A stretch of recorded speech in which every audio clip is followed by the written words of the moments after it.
Board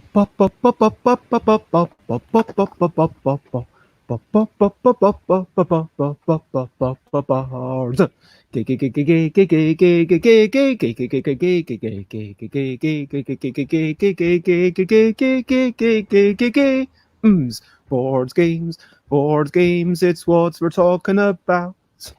Board games, I'm not gonna shout. I am talking about board games this morning, and I'm going to start the show with some singing. Board games, here is one. We will talk about Labyrinth, the card game. Is it fun? Maybe you know Labyrinth, which is another game. Totally different game with a slightly different name. Hello, I am Bez, and this is approximately breakfast time, which makes it the Bezzy Breakfast Board Game Blether, because I'm going to be blethering about board games. We've got a little bit of a schedule, but today we are talking about Labyrinth, the card game, and the box says it's 2 to 6 players. It doesn't tell you how long it is. It says 7 to 99 minutes, and it's designed by Max J Kobbert and published by Ravensburger. And so, yeah, this is completely different to the amazing Labyrinth, also known as Labyrinth, and we're going to be talking a little bit about the history of that and the heritage, and yeah, spoiler alerts. I don't know why people say spoiler alerts when they kind of give their opinions at the start of a review. I think it just meshes everything in a good saturation opinion. Basically, I've played this game only about 3 times. One time with a group of 4 people, one time with a group of 2 people, and yeah, I like it. It's okay. It's good fun. I'll probably keep it or make sure I give it to someone who does enjoy it. And it's, yeah. And morning, Michelle. It's lovely to see you. And morning, Alan Oughton. It's lovely to have you as always. If you are enjoying this, then wherever you're watching, please do comment. Please let me know you're watching. I really appreciate it. Feel free to share it with other people. And if you're watching on Facebook, feel free to give it a thumb. If you are watching on YouTube or Twitch, then please follow me. And that is the end of my housekeeping. Now talk about brilliant things. Oh, pardon me. I'm actually surprised that I made it to my 52nd episode before I ever had a cough on camera. Brilliant things, brilliant things. Here's a little thing that is brilliant. Brilliant things!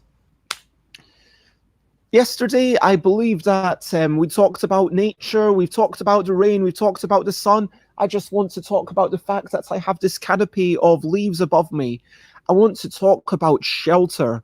And shelter from the rain, whether that's in the form of a roof, a ceiling, a glass window above you, a tent, a tree.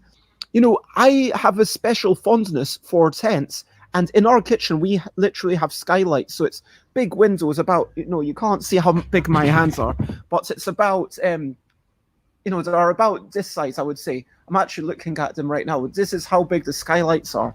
And whenever the rain comes down, it's like you're in a tent, and you hear it and everything, and it's wonderful and it's majestic and it keeps you dry. So yay for shelter. Shelter is a brilliant, brilliant thing. Now, games. What have we been playing? What are their names? Games. Now, I've played a lot of games on Board Game Arena, which I'm actually going to just bring up. I'm not, apparently I've just got a new trophy. I'm popular. Yay, for having 10 friends. Awesome. Anyway, so if I share the screen of Board Game Arena, we can see what it looks like. And here are the games that I have played recently. I played bits of Can't Stop, a bit of Go Moku, which is completely unrelated to Go, except that it's played on a similar board. You need to get 5 in a row. Connect 4, Ponte del Diavolo. Yeah, learned that a little bit with Alan Oughton. Hi, Alan. Yeah, that was really fun to try and learn how that game works. And yeah, I can see that there's definitely some emergent strategies, and I'd be interested to try it on the bigger one. Quarto, that continues to be my least favorite of all of them. I think I've played quite a few games. Yep, you can see I've played 7 and I've only won once. I'm not very good at it. I feel like every move, maybe I'm totally wrong, but my impression with Quarto is that you kind of make your moves for a bit, and then the early moves don't matter because you've got no ownership over the sense of the board, and it's kind of, okay, halfway through the game, maybe things actually start to matter, and I'm smart enough to be able to predict stuff, and then it's like towards the end of the game, maybe about 3 moves before it finishes, it's like, okay, now there's some really interesting puzzles. The other thing that I don't like about Quarto is that there's no sense of personal ownership, because in Corridor, in Ponte del Diablo, in Connect 4, in Gomoku, in Pilos, you've got your own color. In Battle of Lits, you've got your own board states that you're developing. You're trying to do something that you're continuing to Quartzo, I mean, I guess that's in a way a nice thing, that it's completely unlike any of the other games, that it's just, okay, the person who finally makes the row of 4 identical things with shape, color, whether it's hollow or not, and whether it's tall or not. So you've got to have 4 in a row that are all identical on one feature, but there's no ownership of these pieces. There's no, okay, you're playing that. It's just, okay, you make a row of 4 on your turn. So there's a little bit of, okay, what will happen in this case? It removes basically all of the heuristics that I'm familiar with other games. And maybe thinking about it, maybe that's why I don't like Quarto so much, because it just makes me think a lot harder, and it's something that's it's pushing me in a direction that I'm not normally that comfortable with. So yeah, maybe that's a reason why I should play it a bit more, and I'm very keen to play Quarto with anyone online in a turn-based manner. If you want to play it against me and my win rate is not particularly good, then you can find me. I am, I was expecting it to show my name. I am Stuff by Bez, and Battle of Lits, that's a nice little game covering up things. Yeah, a whole bunch of abstract games, and that is that.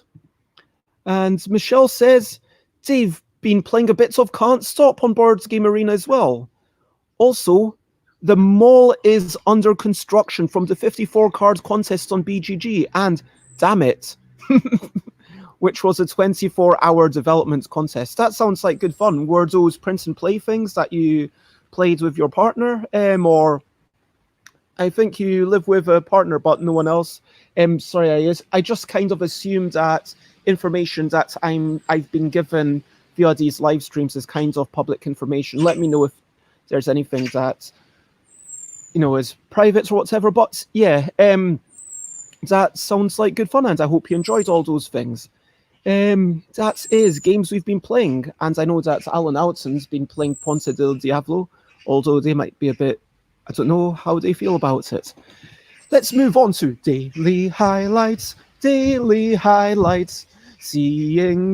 Listening to music and seeing sights. And there's a little majestic bird over there. Wow, it's kind of a glossy black with an orange beak, hopping along the top of the fence, looking left and right with a shake of the ruffle of its feathers. And now a pigeon descends upon it, and it's Scarpers. There we go. All happening here in the garden. Yeah, Alan Oughton says, Ponte del Diablo, not the easiest to learn late at night. And yeah, there you go. We can play another time. Principally, okay, damn it, you're never building a dam. You're beaver building a dam. That's totally different from what I read. I thought it said you're never... Okay, sounds like good fun. So my daily highlight was yeah, I had a bit of a socially distanced walk with a friend. We met up. They kind of ran over to hug me. I was like, no, I don't want to hug. I'm like kind of keeping distance. And apparently, I was the person that they broke isolation with, which I'm very honored by. I was feeling incredibly down in the afternoon. Um, Went out to meet this lovely, lovely friend, and then we walked together a good distance apart. We had some socially distant selfies, which basically you take a selfie of yourself, but with your friend, like 2 meters in the background. That's what a socially distant selfie is. And so that was a nice, fun little thing. Um, we walked around the park, saw so much graffiti. Then we went to Lidl, and because they advised me that Lidl, at a certain time of night, the one over there is really empty. And so what I realized is that going to a shop in a business park, there's so few people after 8. Apparently, I asked the security guard, when does it get so quiet? And they were like, yeah, after 8, it's pretty dead in here. So pro tip to anyone in the UK, if you want to do some shopping, and there were literally, I would say, about 10 people in the entire shop. And this is like a really big full-size shop, like in a business park. So yeah, there you go. That was the daily highlights of walking around, enjoying everything. So yeah. And that is the daily highlight. Now let's move on to the game that we're talking about, the main game. The main game, which is... What's the main game? The main game is Labyrinth, the card game. There we go. I've got the back of the box on the wrong way. So, Labyrinth, the card game. As it says, the box says 2 to 6 players. There's no indication of game length, ages 7+, and by these people, Max J Kobbert, illustrated by Andreas Herrlin and Joachim Krause, and designed by the Deutsche Ravensburger, and from Spielverlag GmbH. That's their address, because that's a legal thing that you need to give addresses. And so, yeah, Ravensburger. Let's talk about what's in the box. And as usual, I'm going to... So it's a little FSC. So someone was telling me how a publisher was talking to me about how it costs a good bit of money to get FSC approved. Now, I absolutely endorse and am appreciative of Ravensburger caring about the environment. FSC, Forest Standards Council, I believe it is. It basically makes sure that the paper that you use, the trees that you're not causing deforestation, that you replant the trees, that it's all done from sustainable sources. And so that's really good. It kind of is a really good indication. But just a quick reminder that just because something doesn't have FSC approval on it doesn't mean that they don't care about the environment. It might just be that they don't want to pay the money to get the FSC logo because there's a cost involved with this. But Ravensburger is a big enough company that they can afford that. And so, well done, Ravensburger. I appreciate this. Barcode on the back. Labyrinth, the cards game. Totally different to Labyrinth. Ravensburger, 7 to 99. I hate that. I mean, why do you put an upper limit? Why not just say 7+? What's that up to 99 all about? The other side of the box gives some of the vital info. I mean, again, there's no indication of the game length. What's that all about? 7 to 99, we've established that. I don't... 2 to 6 players. Sure, it is... I don't think this is a good game at the higher player counts. I think it is a nice... So this game, it's turn-based.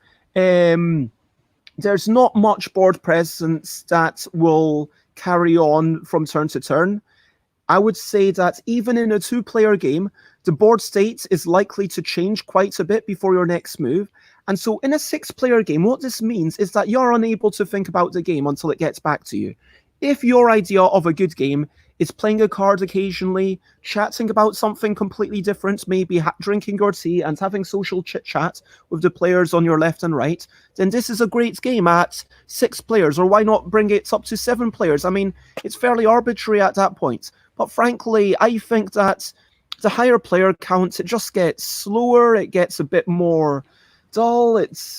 I'm not pro this at all. And hi, Will Cook, it's lovely to see you. So Labyrinth the cards game, continuing on my disagreement of the fact that it's 2 to 6 players. It's a nice game. You can I was going to say, yeah, you can see here. I wish I had a pointing stick. Let's see. No, that's here's a little stick. You see this little horn here, and you see this little horn here. This game is about matching treasures. So all the other treasures on the back of this box are unique, and what you do is on your turn you place a card, and if you can trace a line through the paths going from one treasure to an identical treasure, then you score some points and you take the older cards as the points. That is the way the game works. And very few rules.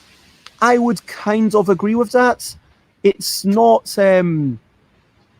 super simple. The idea of only taking the oldest cards is a little bit complicated, and what you do when you've got multiple cards, but countless possible combinations. I mean, yeah, sure, for a marketing thing, yeah, I'll give you countless, but I mean, it feels like if it's countless, then you're just bad at maths. I mean, it's a very large number, but there's definitely a finite number of possible combinations. I mean, I guess you could say, okay, it's countless for me because I probably can't be bothered counting it. Sure, so by that definition, it's countless. Cards Labyrinth is a different game every time. I just want to say Cards Labyrinth, whereas here it says Labyrinth the cards game, here it calls the game Cards Labyrinth. What's up with that? I mean, get some consistency. Come on, Ravensburger. Why are you calling it Cards Labyrinth here and Labyrinth the cards game here? Anyway, Cards Labyrinth is a different game every time. Sure. Like, I mean, in the same way that a game of spades is different every time because you shuffle the deck and there's a different order of cards. It's technically different. I mean, there's a different order of cards. You're presented with marginally new puzzles. It's not substantially different. It's not like 504 where it's crazy different. It's just okay. You know, you're offering a new... It feels like they were kind of stretching for, points to put on the back of the box. Always exciting right up to the end. No, it's not. I mean, frankly, the first 2 times that I played it, it was clear that someone was going to win. And, you know, even the third time that I played, it was clear that I was going to win. And it was like, okay, I'm going to win. It's not always exciting right up until the end. Be clever with your cards. Sure, I agree with that. And collect the most treasures to become the master. Sure, if by master you mean winner, that is true. Contents, 50 cards, 1 set of instructions. Now I'm going to talk about the fact that there is 50 cards. Now you'll remember that they said 2 to 5 players. I mean, it's 2 to 6. And I was just about to say 50. So it divides by 2 very nicely. You get 25 cards each. The whole game is... You start off with 4 cards in the middle. Let me tilt this down. I've got a little bit of a towel because it's been raining. So this is what you get in the box. You get this little rule sheet. It's black and white. It's not amazing quality. It's got some rules. There's a couple of questions that it might not be 100% clear. Mainly the question of, do you definitely have to take all the cards?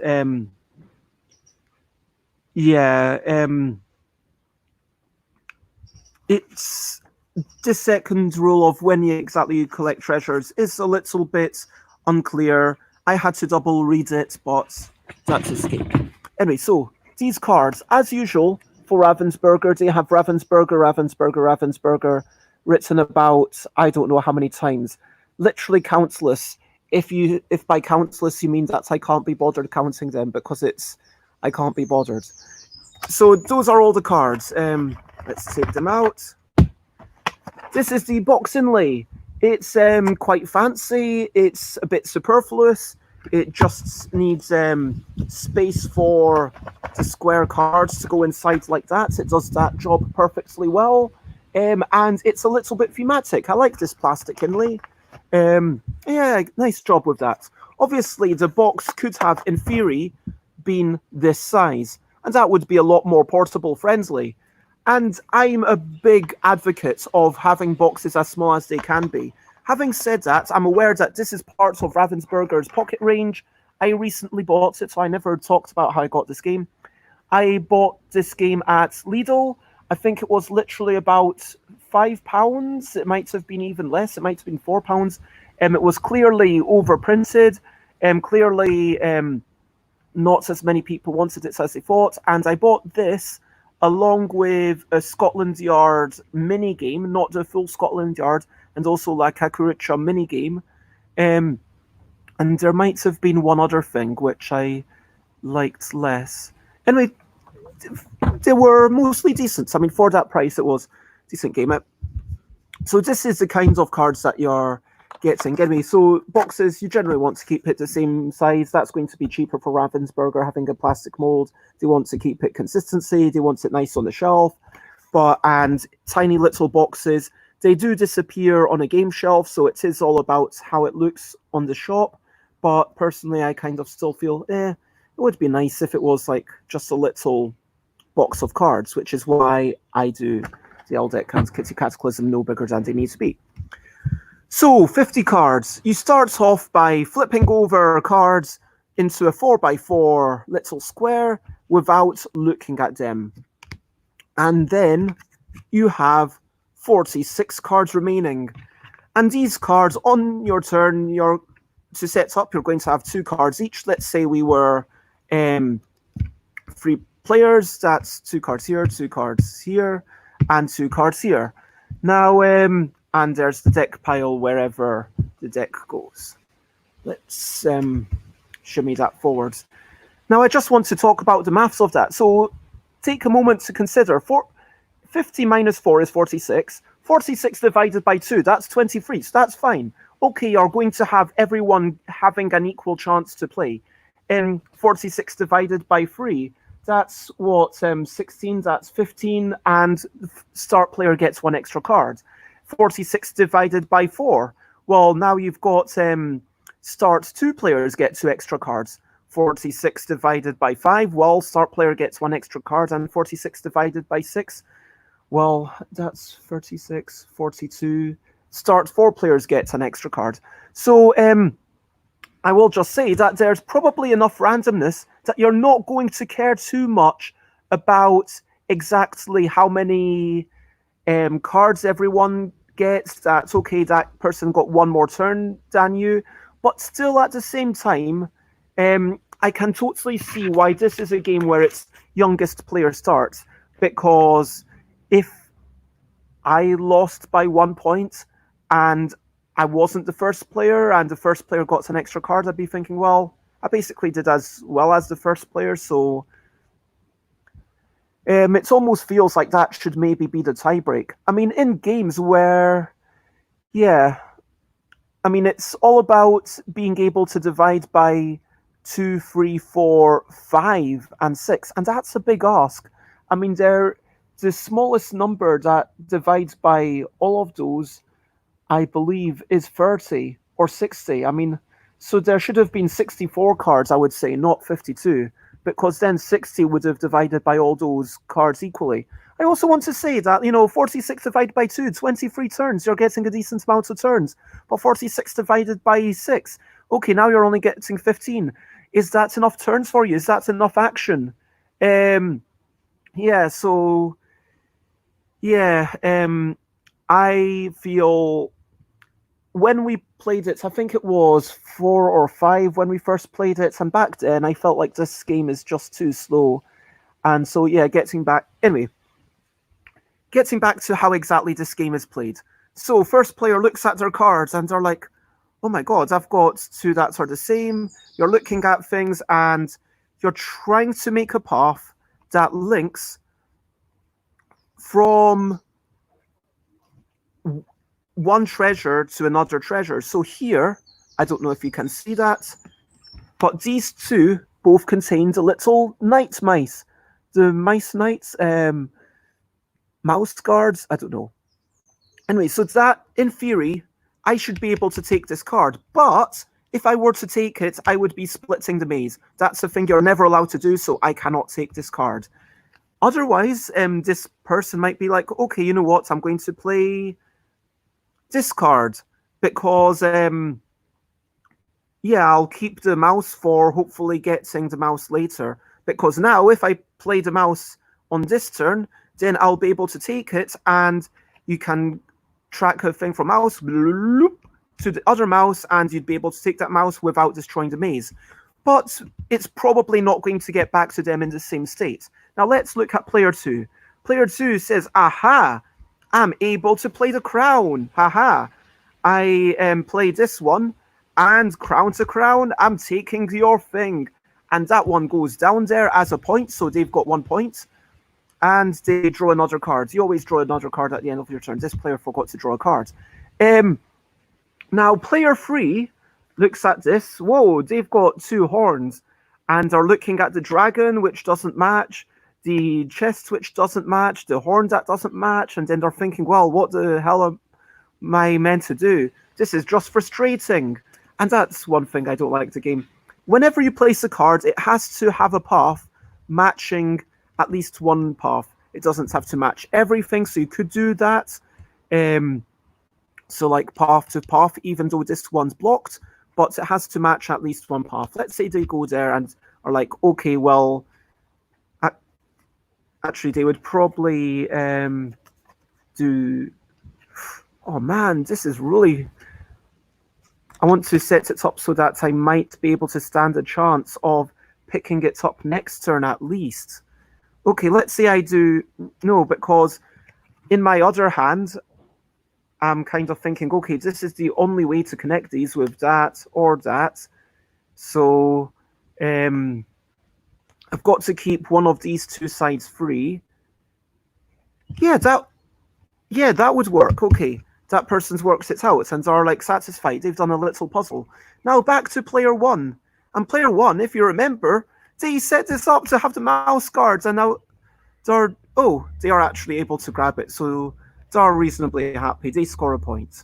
And on it goes. It's actually quite a satisfying little puzzle each turn, but then once in a while it's like, okay, you know what? None of these cards match, and there's a little bit of frustration. I guess from a educational point of view, from a family game point of view, maybe that's not an issue. But from a family, it feels like I'm just frustrated now that I'm not offered an equal opportunity to win. There's literally nothing in here that matches here. And I'm like, what's going on? I mean, well, it's only early days, so I'm going to carry on. I'm just going to play something that will hopefully not be useful to anyone else. So I'm going to go here. So they draw a card, player 3 goes, yay, I can do what I set up. Oh no, I can't, because if I do this, let me lower the camera. So if I do this to take this, which I set up, because this player has done that, they have stymied me. Damn you, player. Oh, damn you, player 2. Player 3 is really frustrated with you. Oh my goodness. But let's see. Maybe there's another way. No, there isn't. There isn't any other way. No, this is sad. They are sad. I mean, this feels like a wasted turn. It's like, what am I meant to do? And they've got 2 cards, both of which could connect here, and there is literally no way to connect, because if you go here, then you're going to take this, and it'll be, split up, and if you go here, it'll be split up, and all these people are messing with you just because they had nothing better to do, and now it's like, okay, you've got to make the best of a bad situation, and so maybe I put that there, because I don't know what else to do, and like, so this is player 1. Let's call player 1 Alan, because we're going alphabetical order. So actually, let's not name them after ourselves. Let's call this player Alex. Player Alex is like, okay, I've got a key. There's no key here. I can't see any key. A yellow troll. Okay, there's no yellow troll. A bat. There's no bat. Okay, a ring. There's no ring. Oh man, again. I can't see anything to do. Okay, fine. Well, I guess I want to play something that's not going to particularly help anyone, so I played that. Because if I built things, then maybe other people would be able to play things. And then here, this person's going, okay, I've got a bat, I've got a ring. Ooh, boom, I could take that ring. I put that there and I take that ring. Ha ha, in your face, Alex. This person's called Billy. And Billy's going, ha ha, in your face, Alex. And Alex is, yeah, so Alex is just feeling bad because they placed the cards that just helped the other person inadvertently.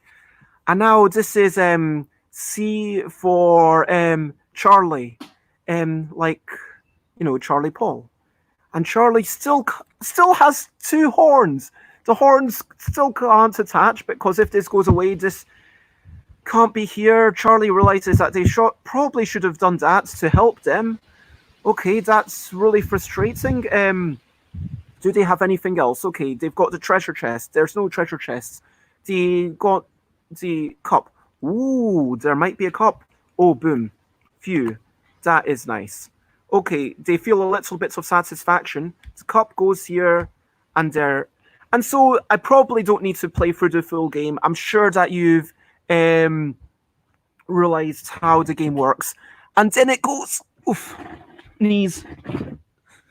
Squatting for a bit. And so that is the way that the game works.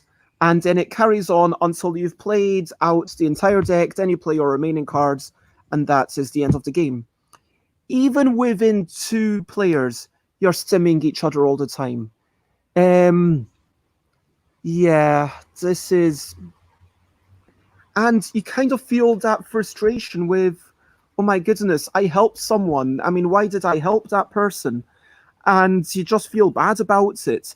Maybe this is a really good game, I would say, for kids to teach them through emotional obstacles. I would say this, for that reason, this is like a really nice family game.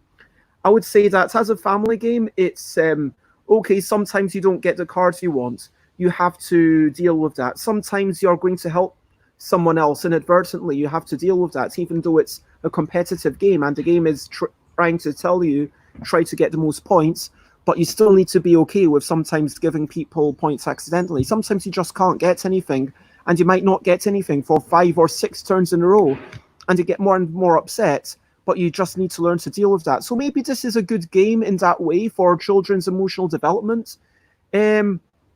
I'm not a big fan. Each time I played it, I will say that there's always been one person at the table who's quite liked it. First time I played it, Betsy. Well, this could have been Betsy, but I want to give. So first time I played it, they said, "Oh yeah, I quite enjoyed this game. I would totally give this to my niece," and I was considering actually just giving it to them, but I thought, I'd like to try it once more. And so this is not a very considered review this is not a review where I've played a game hundreds of times. I've not played it tens of times, let alone hundreds. But I feel like I've seen it at 2-player, I've seen it at I think it was 5-player. But anyway, first time I played it, most people were like, on it. Betty really liked it. Second time I played it, we both enjoyed it, 2 players. I should say not second time, second occasion. So when we played it the first time, we played it the second time straight away. Whereas with, because that's the way that my group tends to be, unless a game is really, really not a good fit, we will always play it at least 2 times if it's short enough, which this game is. And yeah, that's my quick thoughts of the game. Let's go to what the comments are saying. Will Cook is picturing Alan hopping around.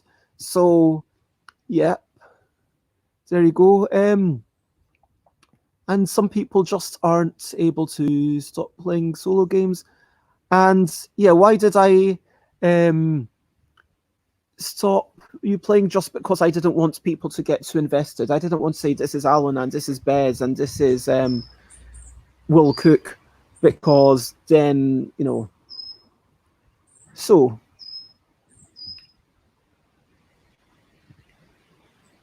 yeah, that was the exactly thing. So so apparently in Will Cook's family, you call these sorts of board games that are for emotional development James. Is that what you're saying? Like these kinds of games that you might get frustrated and you might yeah, that's my it's a fine game. I would I second time I played it with Layla, who I'm doing social is like I think one of 5 people I've met in person who isn't 1, 2, 3, 4. No, I think there's only 4 people I've seen in real life who I know the names of outside of my housemates. Oh no. Yeah. Basically, there's only 5 people. So I went to visit one other household and Layla and thingies. So, I'm quite restricted. I just, for the records. But anyway, so Layla, we played this game and they were keen on it. They want to play it again. And I'm going to probably play it again with them. It's a nice thing. You have a chat. You don't worry about things too much. It's kind of, okay, once in a while, you might be able to pick up 2 things at the same time. Because if someone has to place something, but they can't quite place it. So if you look down on the board, and we've got the horn here, So currently, these aren't connected. So it would be impossible to take them both. But let's say at some point, someone places let's say this card had a map on it. Let's say that was a map. It's not, but if that were a map, then it would connect there and you'd take that. And then later on, if you had, let's say, this puzzle piece, let's say, no, that doesn't work. Oh, this one. Let's pretend that this was a horn. So now if this were a horn, it would go horny, horny. And then you take away the horns and you've gotten 2 points in a turn. And that is a sense of achievement. It's a sense of satisfaction. Yeah.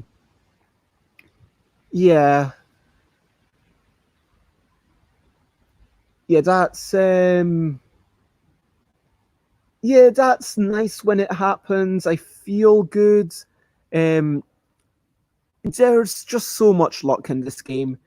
I would say that by the time you are, for anyone who's interested in board games enough to be watching this, I would say that you're probably intelligent enough that by your 3rd game, and everyone I know who's watching this, probably by, if not by the end of your 1st game, but by the end of your 3rd game, certainly, you'll be playing at like 99% of optimal strategy. I would say I think that the skill ceiling for this game is fairly low. In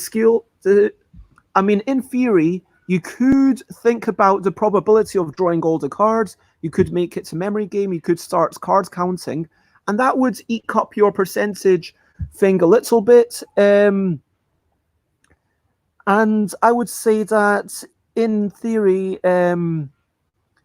yeah, you're going to just hit that skill ceiling fairly soon, and your success or lack thereof is going to be mainly dictated by luck.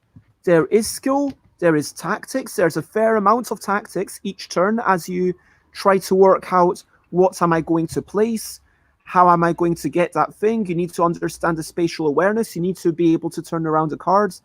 If you can't do that, then this is a game that's going to develop that spatial reasoning. So that's going to be a good thing to teach your children, because there is a little bit of a puzzle, and certainly it's not always super obvious. But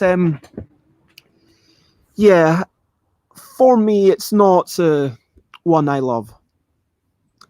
I will Alan Outson. I can't think of any tile placing only games right now, other than King Domino. No, that's not. That's got other pieces. I can't think of anything. Steamworks. Well, no, Carcassonne isn't tile placing only. Carcassonne has other meeples. I'm assuming that Alan Outson is talking about something that has tiles and literally nothing else. Yeah,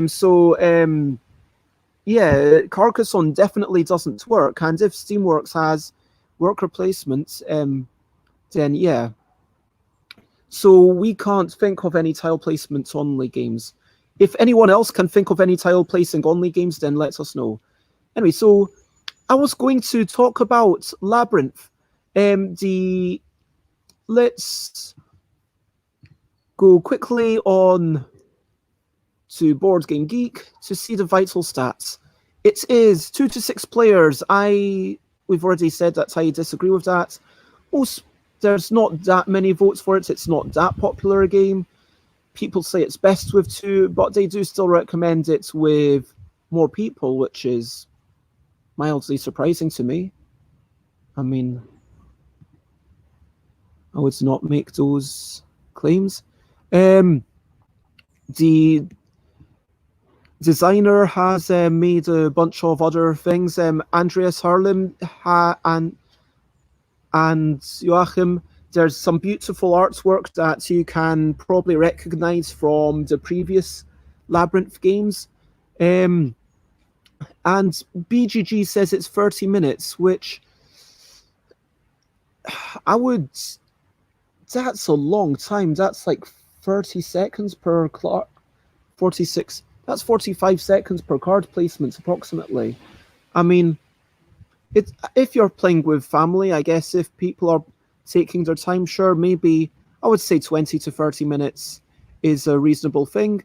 And people do generally like it. They think it's a good game. And it's number 383 on Children's Things. Max is the designer of Labyrinth and various other Labyrinth games. This is a big series by Ravensburger that started in 1986 with the Labyrinth afterwards called The Amazing Labyrinth, which is a great game. And you've got Master Labyrinth in 91, Junior Labyrinth, Secret Labyrinth, which I played that one, and that's a bit simplistic, but The Amazing Labyrinth's where it's at. You've got Labyrinth the card game, which we're talking about, and then 3D Labyrinth, and Lord of the Rings Labyrinth, and Labyrinth Treasure Hunt, Master Labyrinth, Labyrinth the Duel, Electronic Labyrinth, Star Wars Labyrinth, The Amazing Spider-Man Labyrinth, Ocean Labyrinth, das Verdritte Labyrinth, 3D Labyrinth again. I mean, there's 2 3D Labyrinths, 2002 one and the 2019 one. So you can see that this has been a game that's generated lots of revenue, and I think the original Labyrinth in 1986 is the one that is quite often called The Amazing Labyrinth, at least in the UK versions. And this was a wonderful game of sliding things along and shifting the maze and trying to get things. And this is a game that is super strategic and super thinky, and it's actually a fairly reasonable game for adults as well as kids. It is wonderful. It is marvelous. There's a little bit of luck. Sometimes you get a treasure that's very close, and so it's not too difficult for you. But, you know, there's always a challenge, and you always need to kind of think slowly ahead. It's not just, what can I do on my next 2 turns, because literally only get 2 cards to look ahead at. And unless you start doing card counting, which, who wants to do that? That is The Amazing Labyrinth. That's how it's all started. And so this has sold probably millions of copies. I'm not privy to this, but I would guess it's sold millions of copies, given that it's got 10,000 ratings on BGG, and this is not the kind of thing that people normally rate on BGG. So, yeah, I would say sure it might be. If let me. Yep, I would say it has sold definitely millions of copies. I would be astonished if it hasn't. I mean, so that's done really well for Ravensburger. Clearly, they want to make more games out of it. Sometimes it's just an issue of selling something, and I don't know how different these all are, but this was made to say, hey, if you like Labyrinth, here's a game that you might like. And yeah. Oh, by the way, in the comments, Michelle says Sprawlopolis is, yeah, I've heard great things about Sprawlopolis. And again, it is kind of tile placements in the same way that this is tile placement because it's cards. But yeah, Sprawlopolis, good shout. I've not played it, heard great things about it. Would like Alan out and surprised that it doesn't have a solo mode. Ravensburger, yes, they do puzzles, but their family games are very much based around families, small children and adults playing together. And yeah. So that is the kind of context within Labyrinth the card game. Although, as you can see, they're not even sure what it's called on the back of the box. That is the context in which it appears. So there you go. Max made basically all of these games, as well as some other games for Ravensburger and other mass markety games. A memory game. Andrea did a lot of the artwork for the original Labyrinth, so that was some artwork that they reused for this one. And yeah, apparently Joachim also did some work for this game. So this is Labyrinth the card game. It's oh, I just noticed that my version's quite different to that one. If you can see, the halo around mine just looks a little bit softer than in this picture. There's clearly been different images. What was I going to talk about for this one? Whoops, I should remove that before I look at my notes. So I'll talk about the heritage. I've talked about that. I'll talk about the theming. Oh yeah. So I like mazes. Let's talk about David Bowie. Oh my God, have you seen that film? Who's seen that film, Labyrinth? And what do you think of Labyrinth with David Bowie, where like there's that there's the babysitter, I think, babysitting their own little brother or something, and then they're annoyed, and then a Goblin King takes it away, and oh my God, who else likes that film, Labyrinth? And you know, David Bowie. Oh my goodness, rest in peace. They were a great musical artist. Anyway, yeah. Ziggy, please. I'm not going to break out into Bowie songs, sorry. But yeah, I like mazes, and so I like mazes, and I don't like the film Mazes and Monsters. That's okay, watch it once because it's laughably bad. But I like the idea that you're... Sorry, this is how the game should never look. That you've got this little hand of cards, and then, okay, it's this shifting maze. You put down a thing, and it's like, ooh, no, ooh, no, ooh, I can put that down, and then I take that. And then the maze evolves a bit. And if you took a stop motion, if you took like a frame shot of this and played it over like 20 seconds, I think this would be a really cool game to look at. And I've lost track of whose cards were everyone's. But yeah, if I just no. Yeah. Boom. From here to there. And yeah, they get to point. And the maze is going to be shifting as people get their own cards. The mazes, people are going to be changing things around. And over the course of the game, you do get that little bit of fantasy aspect. And yeah, Michelle, I'm with you. Great music, great costumes, and Jim Henson's puppets.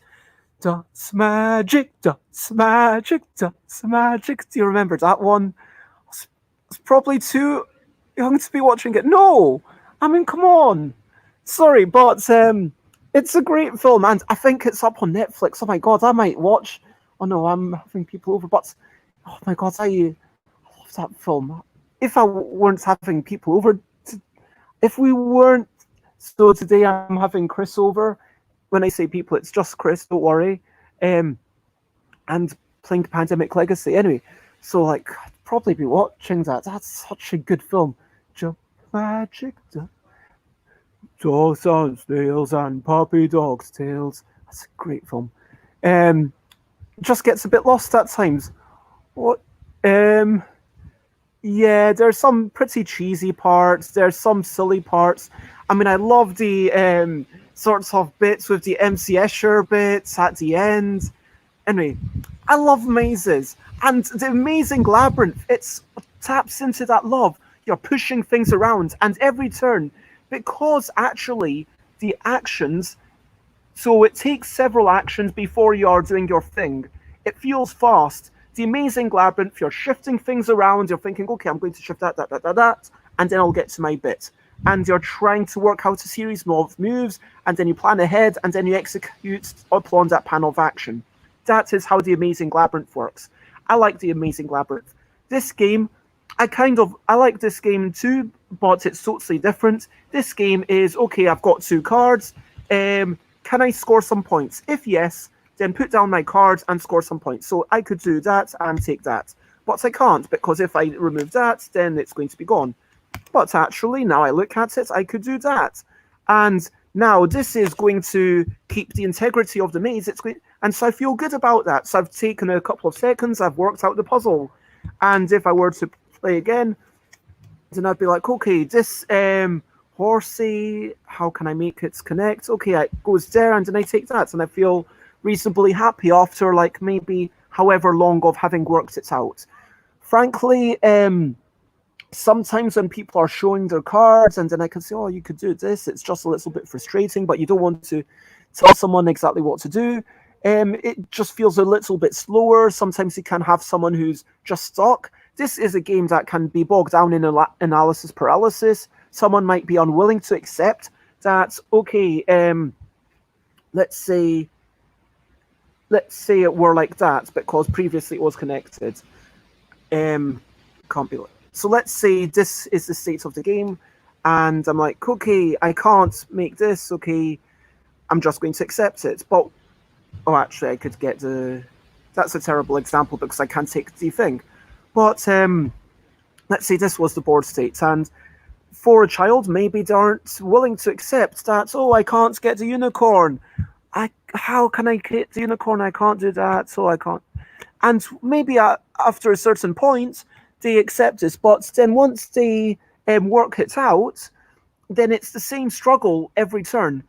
Unless you've got the situation where you can't do something, so you try to line yourself up for the future turn, which is a fair thing. But I think normally a winning 2-player score seems to be about 18. And so you want to get almost 1 point every turn. So if you are setting up one turn, then you better be able to get the thing next turn. And if you still can't get the thing the next turn, then you just feel really bad. There is a little bit of okay setup at the start. You're going to get more and more objects. And unless you're taking multiple things, the number of objects on the map is never going to reduce. So there is a little bit of escalation. There is a little bit of a ludological flow because the number of objects increases. So just to clarify the maths, you've got card number multiplied by 2 objects. If I can make a match, then at most, let's say this were the board, and now I'm making a match. Okay, now I get rid of this. I can't get rid of the unicorn, but there are still basically just as many possibilities to place down, because I'm never actually, unless one time down in the future, let's say somehow these two cards got connected. Now I could play a card to be like, okay, pretend that this is a unicorn. Now the unicorn goes to that one and it goes to the other one. Only if you take. So that's kind of a really rare event. And if someone's able to do that, then you never. You kind of feel like it's going to be down to luck a lot. Oh, man. A lot of squatting in this show. So, yeah, there's a nice aspect. I prefer, personally, even if I see this game as a shared communal activity. I see this game as something you would do to pass the time. If you're serious about 2 wins, then it's not a great game. That's where, yeah, we talked about the theming, we talked about the ability to plan ahead. Whereas in, yeah, you don't want to plan ahead more than 1 turn, and so every turn it's kind of, okay, you've got to spend another 30 seconds or a minute or however long your friend or your child or whoever is going to take to play this game to work out this little puzzle. Whereas in something like the Amazing Labyrinth, they work out, they are learning to plan ahead, and then they make their moves. Yeah, variations in player count, we talked about that. Ability to accidentally mess with opponents, we've talked about that, I think. Enough. So yeah, let's. I think this is time to pretty much wrap up, and I'm going to recap. So, the Amazing Labyrinth. This game is not the Amazing Labyrinth. This game is a good game. It's not saying it's a bad game, but if you go into it expecting the Amazing Labyrinth, then you will be disappointed. I would say this is probably, let me get rid of that banner. I would say Labyrinth, the card game, or Labyrinth Mini, as it appears to be called in some parts of the world, or Card Labyrinth, as they called it on the back of the same box that calls it Labyrinth, the cards game. It's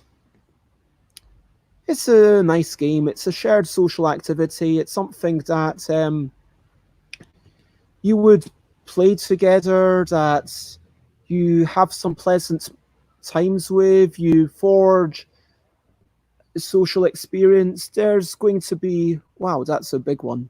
Those are people who are really trying not to give their opponents anything. Those people are playing ultra offensively. Wow. Yeah, this is a game. It's much like cribbage. Yeah, in cribbage you can learn it. I would say that fairly early on I was like, okay, the chance is going to play a far bigger role in it than the difference between my skill and anyone better than me. And cribbage, it's got a fairly low skill ceiling. It's got the potential that you could literally take stuff and never be able to play anything. If you want to play in a friendly way, you'll probably be making more square shapes. If you want to play in an unfriendly way with Labyrinth, das Kartenspiel, or Le Jeu de Cartes, or Hat Kartspiel, I think that's Dutch. I think that, yeah, the mean people will be the ones who make big strings like we saw earlier.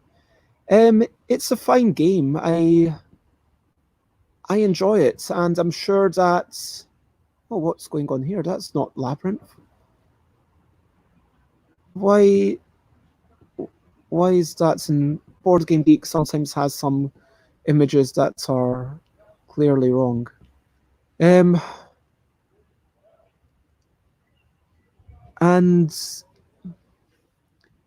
yeah, this seems like a different game. So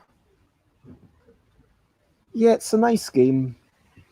It's a pleasant game. It's not great. It's relaxing. If you're emotionally invested, you will get frustrated. You will. This is kind of feels like a game that's saying, "Hey, I'm just a game." Hey, you might not be able to get anything for ages. Hey, you might play something and then you make it really easy for your opponents. But hey, it's just a game, and frankly, I like a game that I can be a little bit more invested in. I like a game that I can feel, okay, I'm really working hard, and then maybe I make a mistake, but I would prefer to play something like Quarto, which I talked about that I didn't like, where I make a mistake and okay, my losses are because of something that I did, because of something that I saw, and then I learn how to do better next time. And this is a good game for younger people. If I feel like it's,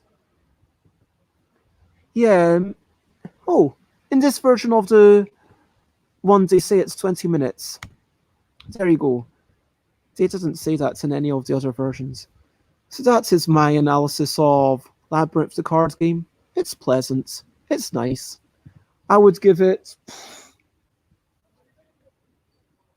6 out of 10. It's a solid game. I mean, it's definitely good. I would absolutely play it with my nibblings. I think that they would enjoy it very much. I think that oh, this shirt doesn't look good when I hunch over. I need to stand up. So yeah, I would play this with my nibblings who are 8s and 10. I would play it with my other nibblings when they grow a little bit older, because they're currently just a month old or something, and they're clearly not developed enough to play this game. And maybe in like 5, 6, 7 years. But yeah, I would agree with the age range.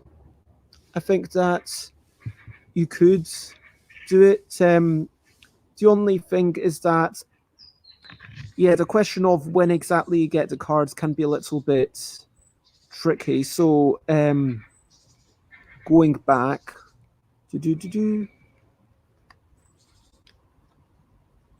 so let's say, I mean, can I find another chandelier? Let's pretend that this card here was a chandelier. I can't take both of these because they're disconnected. I mean, intuitively, I would say, okay, you can take. Oh, so if this crown, imagine that that was a chandelier. So that's connected to that, that's connected to that. There's 2 chandeliers on the board. I can't connect that because that's splitting the maze. I could, however, take this one, but I can't take it because I can only take it if I can take everything, all the identical things on the board. That is the only slightly finicky rule. That's something that, yeah, it's simple to teach. It's good. It's fine. Alan Outson is, I'm not saying cribbage is a bad game. I'm just saying that cribbage, the skill ceiling for it is not particularly high. It's fine. It's, yeah. If you like cribbage, maybe you'll like this. I don't know. Sprawlopolis is out of stock everywhere. If you do print and play, you can get the files at P&P Arcade, and they ship worldwide too. And I don't like their P&P Arcade because I wish they would let. Yeah, I really wanted to be part of P&P Arcade, but they wouldn't let me join their club, and I'm sad about that. And yeah, now I'm sad about that. That's true story. I just wish they told me, hey, this is what your game would have to do to maybe be ready for P&P Arcade in, a year or two. And I would have liked that. And so they just said, yeah, we've got too many games, we're not accepting anyone, and that's it. And yeah. Well, they still seem like good people. I mean, I'm probably just being oversensitive there. But anyway, let's get back onto the topic of Labyrinth, the card game. I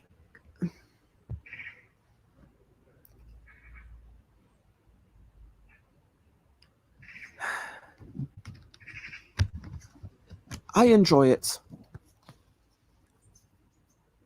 I enjoy it a good amount. Yeah, it's a nice little puzzle. You just can't get yourself too invested in the game. If you do, you will get annoyed by the random factor. That's what it comes down to. Like cribbage. So yeah, I hope that seems like a reasonably fair review. Like it's nice game. If honestly, like if the box were tiny, if it were like a nice little, Iota comes in a tin, and I know I'm bigging up my own games, but the L Deck and Kitty Cataclysm now they come in a proper box, which is like this size. And if this came in a square box that was just this size, if this was the size, then I would probably see myself buying that for if it were a fiver, I would buy that as a present. And I mean, I might still send it to my nibblings in Germany and say, hey, sibling, have you actually played the other games that I've sent to you? Because if you haven't, then you're probably not likely to play this one. But if you have, then if you actually play games with with the young people in your life, I would recommend this. As a children's game, I think it's actually really nice. And it is, you have to do the wee spatial puzzle. It's nice, it's pleasant, yeah. It doesn't set my world on light, but not every game has to. Sometimes a game is just about sitting down, sharing some pleasant memories, and yeah.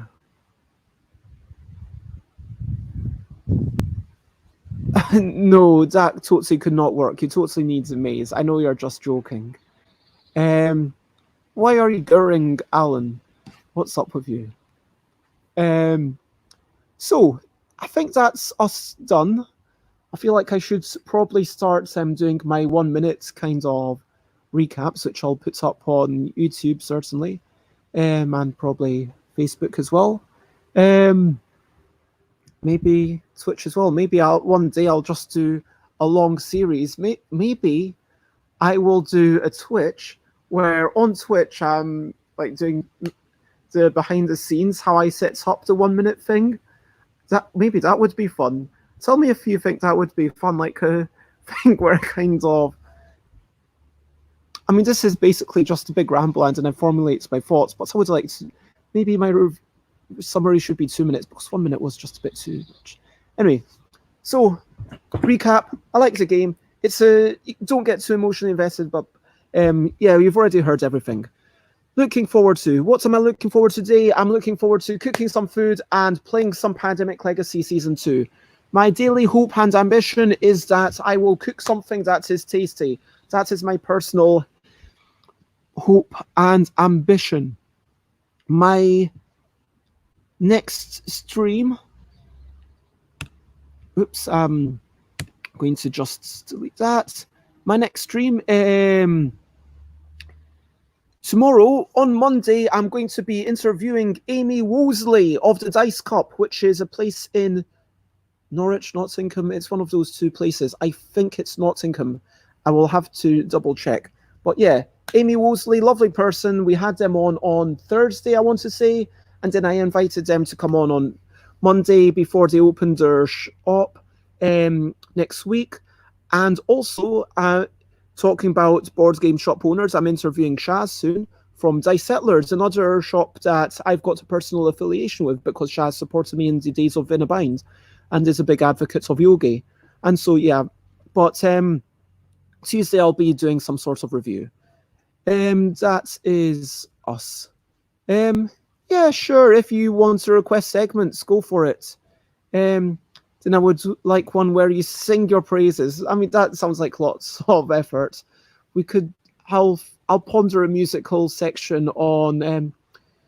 Oh, by the way, I decided that for Bed's Day, 1st of August, what I'm going to do is a 12-hour stream for 3 days. So it's going to be like 36 hours split amongst 3 days. That's what it's going to be. This game's got a lot of meeple. It is great for all kinds of people. That is not what I say about this one, by the way. Labyrinth is a game. Labyrinth, the card game, is its name. Although maybe they're not sure, which to me seems rather poor, because here the name is not the one that top you've got. And so now yeah, that's where I start stopping because I can't.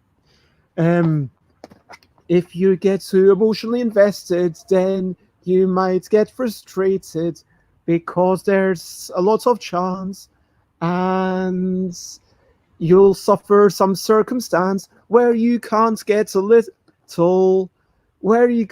single point, and you don't want to anoint anyone as the person who messed you up. Yeah, anyway, that is what you get if you ask me to improvise songs. So, yeah, that's probably not one that anyone wants to see, but if you do, let me know.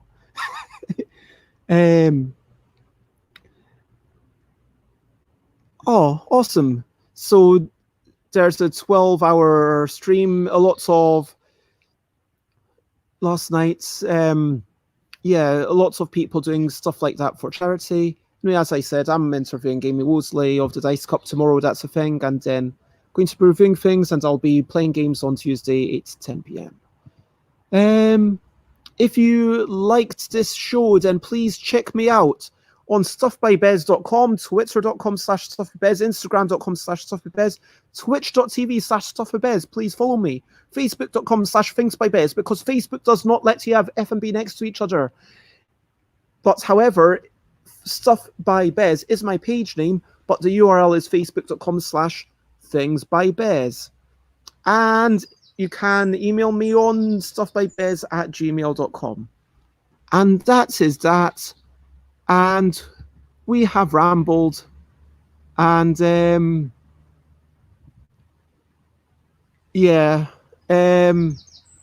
not going to script. I'm willing to do a song interview, but I'm not going to I'm not going to script it. I'll just kind of do an improv singing interview thing. Maybe it could be like interview kind of improv mixed with analysis. Is that a thing? Because it feels like genuinely in the middle. I mean, tell me, do you feel like you get anything from this? Like, I try to be analytical, I try to be fair, I try to be critical. I mean, obviously it's my personal perspective, obviously, but yeah, anyway, that's me. Feel free to suggest things. For now, I'm just going to say bye, bye, bye, bye. This is a goodbye song. Bye, bye, bye, bye. Thank you for watching along. Bye, bye, bye, bye. This is the end of the show. Bye, bye, bye, bye. And now it's time to go. Bye, bye, bye, bye. This is a goodbye song. Bye, bye. Everybody, bye, bye. Thank you for watching along. Bye, bye. Bye, bye. This is the end of the show. Bye, bye. Thank you, everybody, for watching, and bye, bye. But now it's time to go. Thank you, everyone, and I hope you have a good day. Bye-bye. Thank you, Alan, for your comments.